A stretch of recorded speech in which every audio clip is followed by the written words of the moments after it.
So hi students. So motivational video చేసి చాలా రోజులు అయింది అని నిన్న లైవ్ సెషన్లో ఒకరు అడిగారు. సో వాళ్ళ కోసం ఈరోజు ఒక మోటివేషనల్ వీడియో చేద్దాం అనుకుంటున్నాను. సో మోర్ దాన్ దట్ నేను ఒక చిన్న చేంజ్ అడాప్ట్ చేసుకుందామని ట్రై చేస్తున్నాను నా లైఫ్లో. ఎందుకంటే ప్రస్తుతానికి నేను ఒక రోజులో చేసే వర్క్ నాకు అంత సాటిస్ఫాక్టరీగా లేదు. అంటే ఇంకా చేయగలనని నాకు తెలుస్తుంది ఈజీగా. రెండవది ఇంపార్టెంట్ థింగ్ ఏంటంటే కరెంట్లీ నా మీద డిపెండ్ అయిన స్ట్రెంగ్త్ చాలా ఎక్కువ అయిపోయింది యాక్చువల్గా. అంటే ఒకటి ఇటు ఏపీ, సో ఏపీలో ఏడబ్ల్యూ కావచ్చు, పొల్యూషన్ కంట్రోల్ బోర్డు కావచ్చు, అలానే తెలంగాణ, సో తెలంగాణలో కూడా ఏడబ్ల్యూ కావచ్చు, పొల్యూషన్ కంట్రోల్ కావచ్చు, అలానే ఏపీలో రీసెంట్గా పడినటువంటి మన ఇంకొక ఏడబ్ల్యూ ఎలక్ట్రికల్ డిపార్ట్మెంట్ వాళ్ళ ఏడబ్ల్యూ, సివిల్, ఎలక్ట్రికల్, సివిల్, అలానే ఇటు ఒక పొల్యూషన్ కంట్రోల్, అలానే తెలంగాణలో కూడా పడ్డటువంటి కరెంట్ ఏడబ్ల్యూ ఆర్ఎండ్బి, అలానే పొల్యూషన్ కంట్రోల్ బోర్డు ఇక్కడ ఉన్నటువంటి పొల్యూషన్ ఇది కూడా ఏడబ్ల్యూ, అబ్రివేషన్ వైజ్ ఇది కూడా ఏడబ్ల్యూ. ఇది కాకుండా కరెంట్లీ మనం ఒక ఆఫ్లైన్ బ్యాచ్ రన్ చేస్తున్నాం, గేటార్ ఐఎస్సి. ఓకే, సో ఇన్ని నెంబర్ ఆఫ్ థింగ్స్ మనం హ్యాండిల్ చేయాలి. సో ఇది కాకుండా మనం డైలీ ఒక టైం టేబుల్ కూడా మెయింటైన్ చేస్తున్నాం. సో ఈ టైం టేబుల్లో యాజ్ పర్ ద షెడ్యూల్ మనము డైలీ స్టడీ మెటీరియల్ అప్డేట్ చేయడం కానీ, డైలీ టెస్ట్లు పెట్టడం కానీ. ఫర్ ఎగ్జాంపుల్ ఈరోజు టెస్ట్ మీకు కొద్దిగా లేట్గా వచ్చి ఉంటుంది. సో ఎందుకంటే నెంబర్ ఆఫ్ టాపిక్స్ ఎక్కువ ఉండడం వల్ల కొంచెం లేట్ అయింది టెస్ట్ రాయడము. బట్ అప్డేట్ చేసేసాను, మీకు స్టడీ మెటీరియల్, టెస్ట్ సిరీస్ రెండు ఆల్రెడీ అప్డేట్ చేసేసాను. సో ఇంకా వీటి సొల్యూషన్స్, సో వీటి సొల్యూషన్స్ అనేవి నేను ఇంకా పీరియాడికల్గా ఖాళీ ఉన్నప్పుడు ఒకే రోజు కూర్చుని మొత్తం ఏ సొల్యూషన్స్ అన్ని కలిపి ఒకే రోజు పెట్టేస్తున్నాను. సో ఇది కాకుండా ఇంకా వీటి తాలూకు టెస్ట్ సిరీస్లు, ఇంకా గైడెన్సు, ఇంకా ఇట్లా.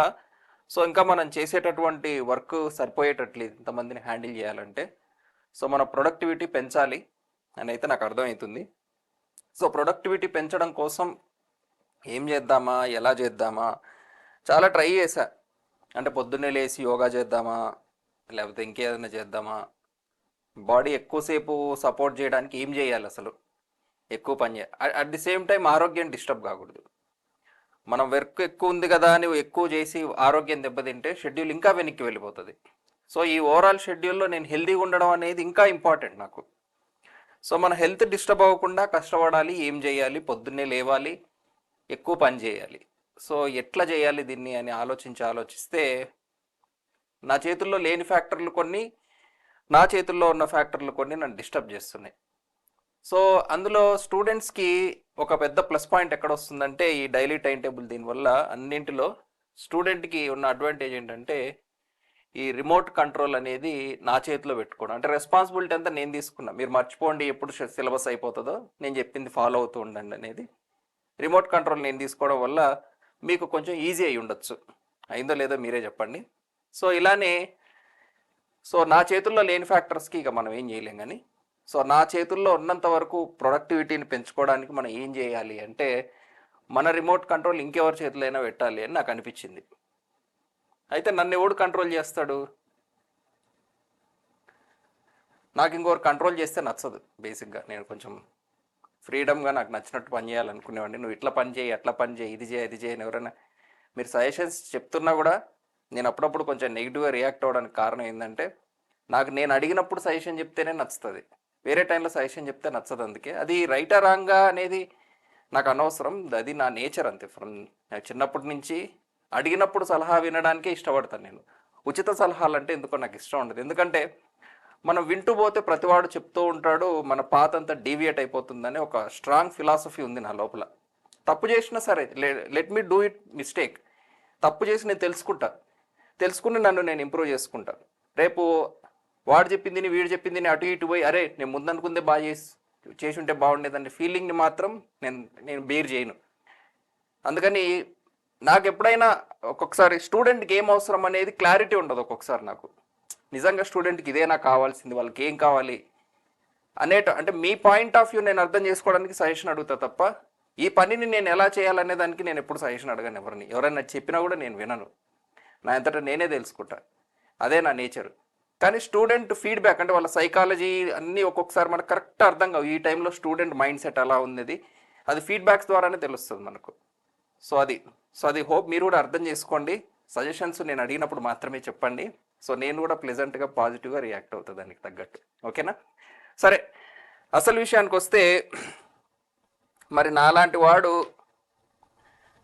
ఒకరి మాట వినడు కానీ వినాలి అంటే ఎలా అని ఆలోచించి చూసా. ఇంకా అంటే ఏదైనా ఒక టైం టేబుల్ లాగా ఫిక్స్ చేసి, ఇప్పుడు యోగా ఏదైనా క్లాసెస్ ఉన్నాయి, ఆన్లైన్ క్లాసులో ఆఫ్లైన్ క్లాస్లో డబ్బులు కట్టామనుకోండి, నెలకు 3,000 నెలకు 5,000 అయినా పర్వాలేదు కట్టినా నాకు ఆ డబ్బు మోటివేట్ చేయలేదు లేచి పని చేయడానికి. ఎందుకంటే నాకు డబ్బుతో పెద్ద అటాచ్మెంట్ లేదు, పోతే పోయింది అనుకుంటా. సో అక్కడే ప్రాబ్లం వస్తుంది యాక్చువల్గా. నన్ను ఎగ్జైట్ చేసే విషయము నా సైకిల్లో లేదు యాక్చువల్గా. ఓవరాల్గా నాకు నచ్చినప్పుడు పని చేయడమే నా నేచర్ యాక్చువల్గా. సో ఎలా ఎలా ఎలా అని ఆలోచించినప్పుడు నాకు ఒక మార్గం దొరికింది. చాలా పురాతన కాలపు మెథడ్ అది. సో పాతకాలం మెథడ్ ఏంది అంటే చెప్పినప్పుడు చాలామంది షాక్ అవ్వచ్చు.